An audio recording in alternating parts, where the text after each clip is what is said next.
not the good guy.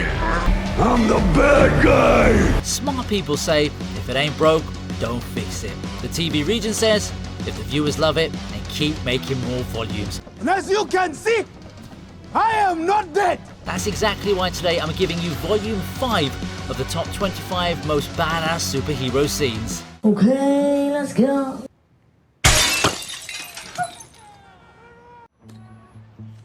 How did you just do that? I'm a really good lawyer. They say justice is blind, don't they? Well, if that's the case, then Daredevil is the perfect lawyer for any situation. Matt Murdock's lack of vision has actually helped him refine his other senses to ridiculous levels, so I'm pretty sure he wouldn't mind his disability, unless of course he likes to see girls twerking on TikTok. Anyway, the focus here is on badass moments, and the most prominent one from Daredevil in the MCU so far is when he grabs that brick aimed at Spider-Man in No Way Home. Of course, Peter was ready to catch it as well, but the lightning-fast reflexes of Daredevil, coupled with the fact that he's composed and looking in a completely different direction, was a perfect stamp of authority for the character. Plus, Bro actually used his powers as a marketing plug for his legal services. Yes, Matt, you're a very good lawyer, and also a very good salesman if I may say so. Daredevil was never going to hog the limelight in a Spidey film, but he did get his moment to shine, and that's what matters the most. Man, I sure hope they don't mess up the Daredevil series on Disney+. This is actually one of the few cases where I want the team to take storytelling lessons from Netflix. Peter, you may have dodged your legal troubles, but things will get much worse. There is still a court of public opinion. And you don't want this. Unless you want to take a deep breath through your forehead, I suggest you reconsider. Let's go, Peanut. The Wolverine is pretty much the epitome of badassery when it comes to the X-Men universe. There's no one who can match Logan's raw masculinity coupled with his savage personality.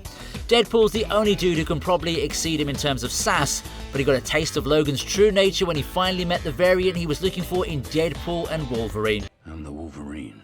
Yes, you are, and I'm gonna need you to come with me right now. Mind you, this is supposed to be a mentally weaker, beaten down version of the character, and he still managed to smile while essentially pushing his head into the gun Wade was pointing at him. Bro's been through this before, and he knows it ain't gonna do anything to him, but even then, I'd say it would take a lot of guts to be able to pull off a play like that. Plus, there's the fact that Hugh Jackman looks great while pretty much doing anything, so his aura enhances the scene to a whole other level. That's why he's the GOAT! The GOAT! Heck, I'm even sure Ryan Reynolds must have paused for a second while seeing that reaction. But yes, this is basically the Wolverine we've all known and loved for 24 whole years. So Disney takes a rare W on this occasion. Watch this. All right. That's whoa. Easy. Good God.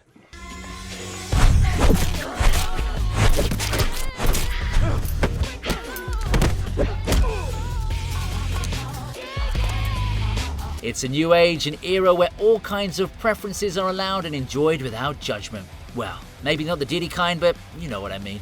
Now, Halle Berry's Catwoman was easily amongst the top preferences for a lot of young men back in 2004, yours truly included. The movie may not have won any Oscars, but this scene is pretty badass when you consider the fact that Selena Kyle started off as a dominatrix in the club before beating the daylights out of her target. The sequence is so nicely executed that it makes you wonder why the rest of the film couldn't match its energy.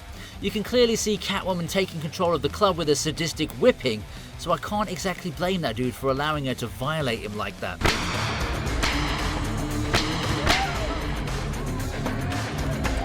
Also, remember Quentin Tarantino's line, "No great story ever started with a glass of milk"? Well, even if we don't include gems like A Clockwork Orange, No Country for Old Men, or even Tarantino's own Inglourious Bastards, this scene starts off with Catwoman doing just that. So, sorry Quentin, but I think you should just stick to feet. The other night you killed somebody. She was a nice girl. Why?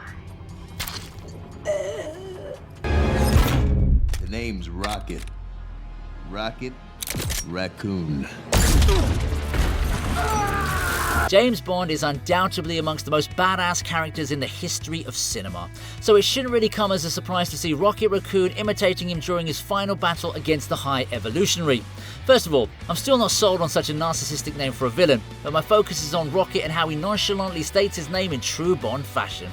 I totally enjoyed the way Rocket says this, because he doesn't state it with anger or passion to try and provoke the High Evolutionary. Instead, he declares the name he gave himself almost as if he's just mentioning a simple fact, essentially making it clear to his old master the rocket is his own and the High Evolutionary has no power over him. What I also find brilliant is how Rocket ultimately beats the High Evolutionary at his own game. The anti-gravity boots completely negated his powers, wrapping up the idea that the villain in the end was just jealous of Rocket, daunted by his intellect, which was why he tried to undermine him in every way he could. Having the Guardians come in to finish off the job was simply the icing on the cake, if you ask me.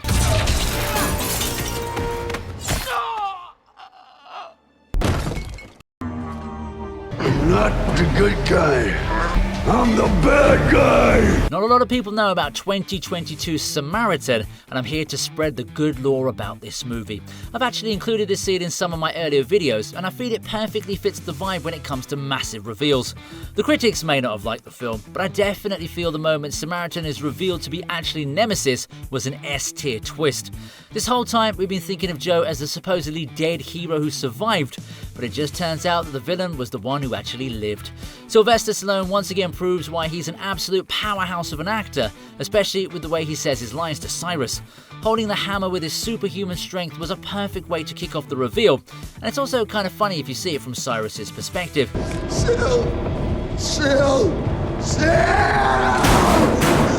After all, it's at this moment when he realizes he hasn't been tormenting the man who's always tried to save people and do good with a moral code. Instead, he's been tormenting the guy who doesn't have a problem with murder and possesses superhuman strength plus durability. Yep, that's an oopsie moment if I ever saw one. You betrayed everyone, but no one betrays me!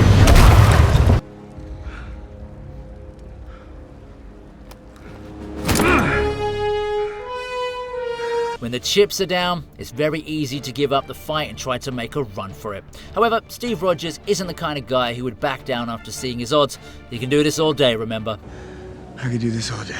In Avengers Endgame, he was braced with an extremely unfavourable situation where he was up against not only Thanos, who basically owned him, Thor and Iron Man, but also an entire army of his followers. There was no way a super soldier would have been able to last more than a few seconds against these guys, but Captain America stood tall with his broken shield and was ready to lay down his life while fighting for the cause. Yeah, they kind of had to make the other Avengers show up at this exact moment because it would have been pretty awkward if he actually fought them and lost before we could even blink. However, that doesn't take away from the tremendous courage he showed here. This is the mark of a true badass. He's the guy who's ready to go another round, even if it may be his last one. Avengers!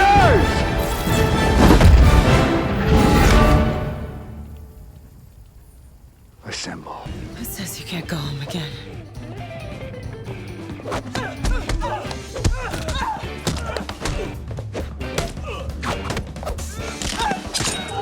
Everyone wants the most powerful skills, don't they? It's either super strength or laser eyes or mind control, but has anyone ever wished to be the luckiest person on Earth? Well, Domino got that wish to come true for her, and she's been reaping some insane rewards ever since. Now, luck wouldn't normally be considered as some badass skill, but if you look at the way Domino faces off against the weird dudes at Essex House, you'll want to rethink that statement. Now, I'm not sure if these guys are PDF files or whatever, but either way, they definitely deserve to have their butts kicked, and Domino made sure of that with some impressive combat moves. I guess she realised that her luck could only go so far if she didn't know how to defend herself. I also like that bit where an escape route just randomly manifested in front of her and the kids at the most opportune time ever. Maybe Disney can loan this skill to their Star Wars department, you know, because there hasn't been a single thing going their way for a while now. I need a bus to get you all out of here.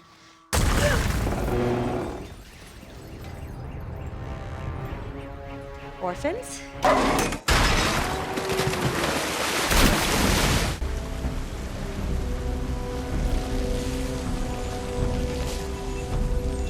Superman saving a bus may seem like a normal walk in the park, but Superboy saving a bus full of his classmates is definitely a whole other story. This was Kal-El's first proper rescue as a superhero, and he does a fabulous job of making sure none of his classmates drown in the water. Bro was able to push an entire bus without even activating a fraction of his strength. I mean, it didn't even look like he was struggling or anything. It was almost as he was just pushing a cart along the road.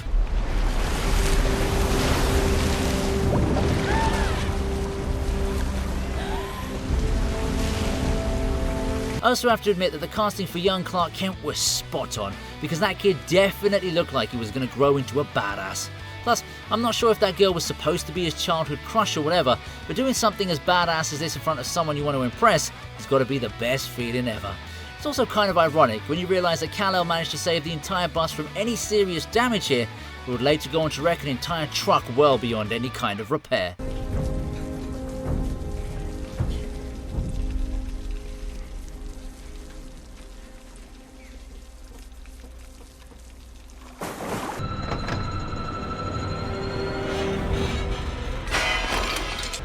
And you couldn't even do that?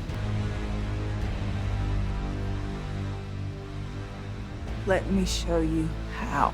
I genuinely don't know what the creators wanted to do with Magneto in this movie. They start scenes off with Eric totally dominating everyone and acting like a boss man, but then he gets easily beaten by either Jean Grey or Vuk. Sure, the Phoenix Force is supposed to be the strongest power in the X-Men franchise, but at least let Magneto put up some sort of fight. Having said that, Jean Grey gives us a really badass moment when she toys with Eric and tosses him aside as if he's an unwanted play toy. I know she acts villainous here, but she's a superhero and ends up doing the right thing in the finale, so this scene still counts as well, okay? It's actually a standard trope of showing an extremely powerful opponent only to defeat him with ease to highlight how powerful the character in focus is. It may have been painful for me to watch one of my favourite mutants struggle like that, but I can't deny that the scene did elevate Jean to a higher level via its impact.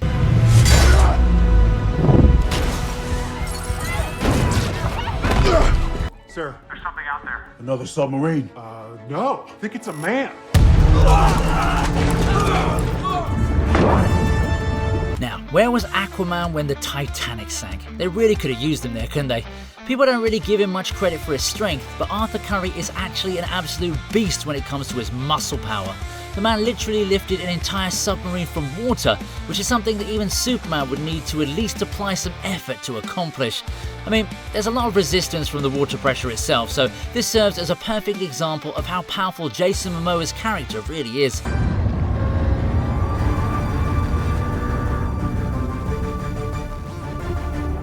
It's a shame we didn't get to see this side of him in the theatrical cut of the Justice League, but I suppose he did get his redemption here.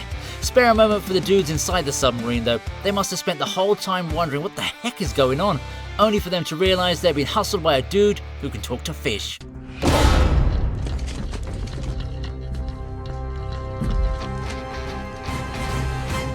Permission to come aboard.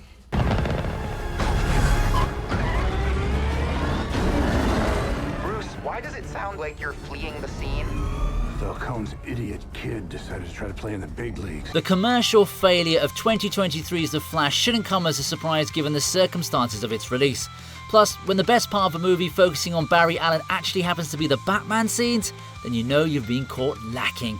Anyway, the Batman entrance is the coolest moment of the film, especially with all the cool moves he pulls off in the Bat-Cycle, or Bat-Bike, or Bat-Pod, whatever you want to call it. Batfleck does a great job of imposing himself on the criminals, and the moment where he pops out of the explosive flames was epic.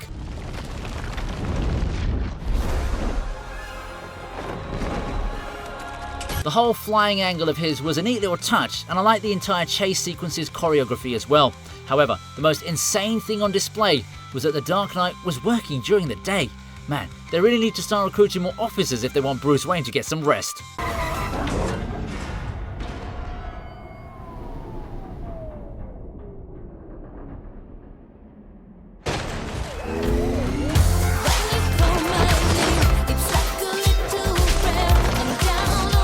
Here's another awesome moment from 2024's most important blockbuster. Deadpool and Wolverine totally saved the MCU with its perfect blend of action and comedy, but for now, we're just going to focus on the action part for entry number 12.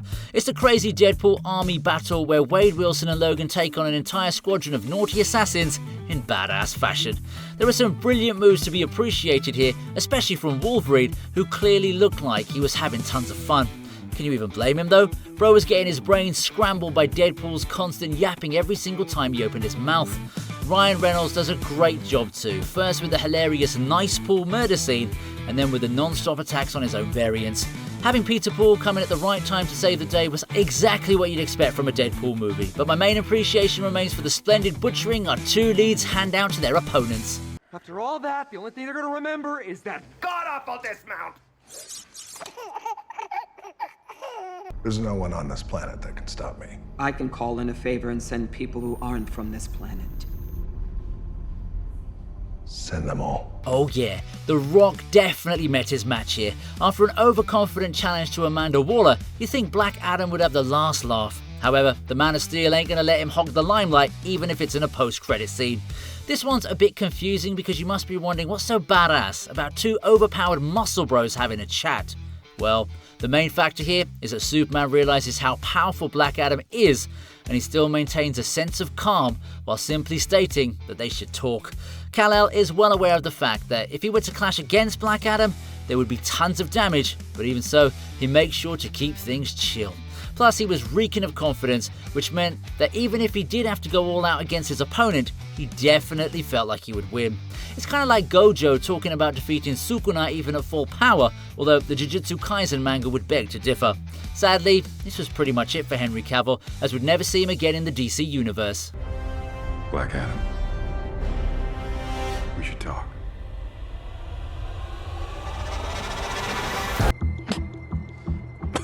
Yeah.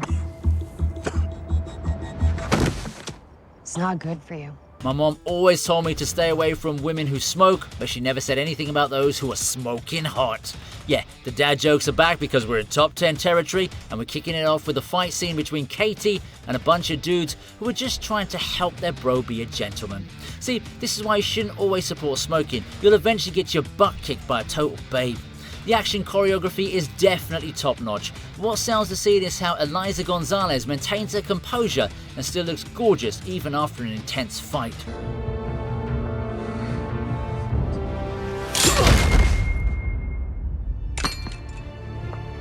I guess this is what they mean when they say, get you a girl who can do both. Also, side note, I'm aware that the guards should have had at least one gun on them, but I'm willing to let it slide because Katie just looks way too good while dominating those dudes.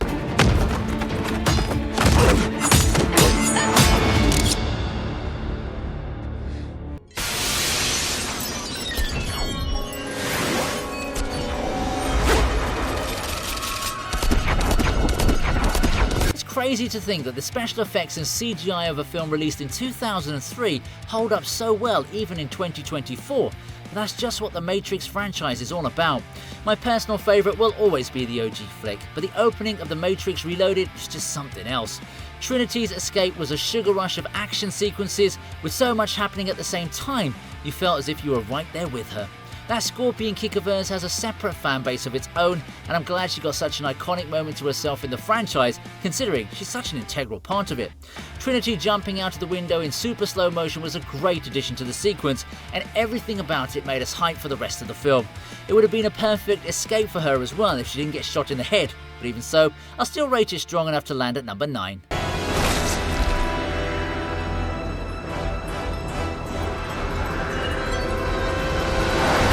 When she kissed me, it was just like she used to kiss me.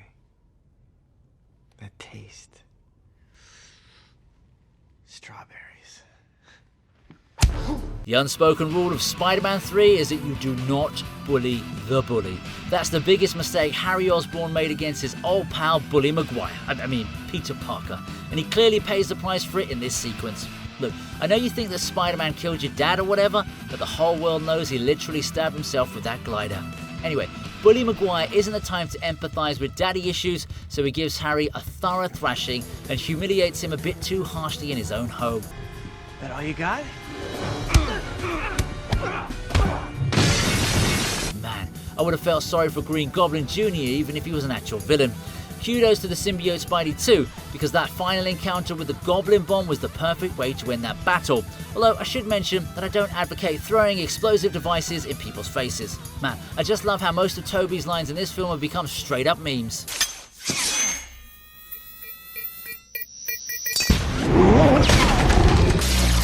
I am terrified. John.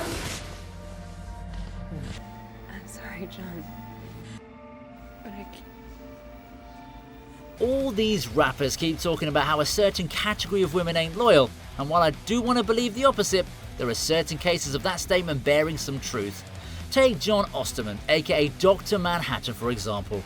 Bro was madly in love with his girl, but she kind of forgot about him idling away in a highly dangerous room. I mean, sure, we shouldn't blame her for it, but you don't think she should have had a bit more presence of mind? Anyway, the transformation scene in itself was super badass because you see John getting disintegrated to bits one second and then revealing himself to be an omnipotent being the next. It's pretty cool once you think about it, although I'm sure Janie wasn't among those appreciative of the long-term result.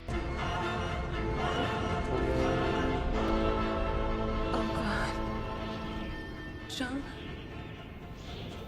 Is that you? What's up? I never yielded! And as you can see, I am not dead! A true king is the one who always comes back no matter how hard he falls. T'Challa was the perfect example of that statement when he announced his return not just to Killmonger, but the whole of Wakanda as well. Seeing him walking so boldly with his arms wide open greatly instilled a sense of awe and admiration for the character, and the moment he said that iconic line, we just knew it was going to become a classic.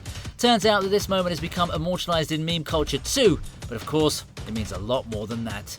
This wasn't just the return of a hero coming for round 2, it was proof that you can never take down a true ruler unless he allows it. Man, I keep thinking of how the MCU would have turned out if we still had Chadwick Boseman with us. He would have definitely taken this franchise to new heights. Wakabi, man, kill this clown. Wakabi, the challenge is not complete.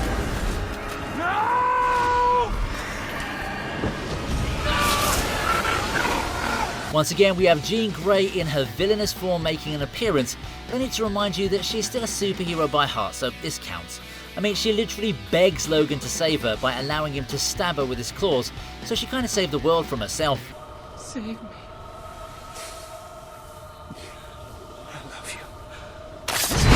Anyway, apart from the emotional aspect of this scene, it gives us a full view of how powerful the Phoenix Force can be. This woman is a natural disaster all by herself, so I'm glad that Wolverine managed to put aside his little love story to make sure she couldn't unleash herself on the rest of the population. One thing I can guarantee though, nobody will ever look as badass as Famke Janssen did in this role.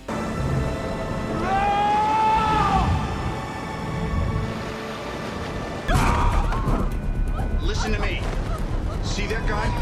I'm gonna swing by. Are you just gonna grab him? You got it? When you're as eccentric as Tony Stark, even saving people becomes monotonous at times. This is where you need to switch things up to keep it interesting, and we see a great instance of that in Iron Man 3 when he saves all those passengers aboard Air Force One. Like, if it wasn't badass enough for him to blast a hole through that bald Savin, he also went ahead and saved a whole bunch of passengers in an intensely coordinated sequence. The amount of calmness you'd need to exhibit to even think in such a situation is insane, but we're dealing with an exceptional human here, so it's believable. And then we find out that the dude wasn't even in his suit. Come on, Tony. I know you like to brag, but this is just getting ridiculous. Nice work, guys. Excellent. Good team effort all around. Go us. All right, Jarvis, but it's only half done.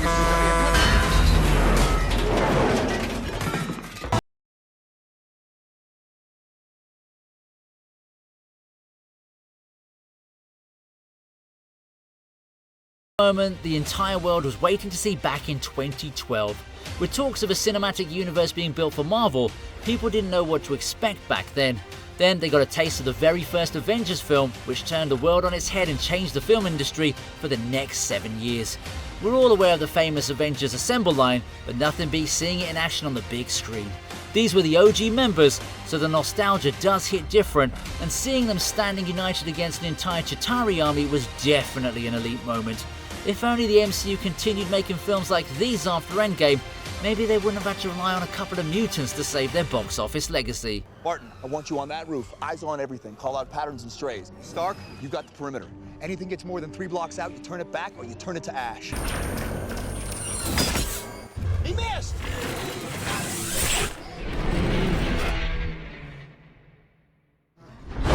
At this point, you should just expect a Nolan Batman film to make it to the top of my list without fail.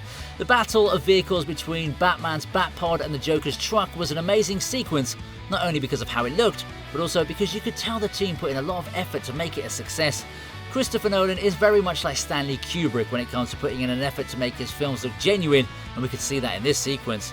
Batman being able to take down a massive truck with a carefully constructed plan was easily the highlight, and while we're at it, I'll also throw in the Joker being badass by wanting Batman to strike him.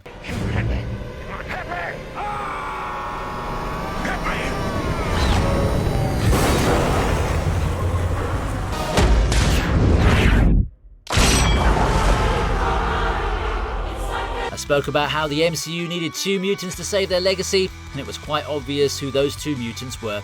So it comes as no surprise that they take the top spot as well. Deadpool and Wolverine joining hands and claws to save the multiverse was peak MCU after an extremely long time. I'd say this was the best moment I've ever seen in the franchise since No Way Home. The stakes were high, the saviors were badass, and we got to see shirtless Hugh Jackman one more time. All of these factors came together to give us a massive adrenaline rush while watching the regenerative dudes putting in their all to defeat Cassandra Nova.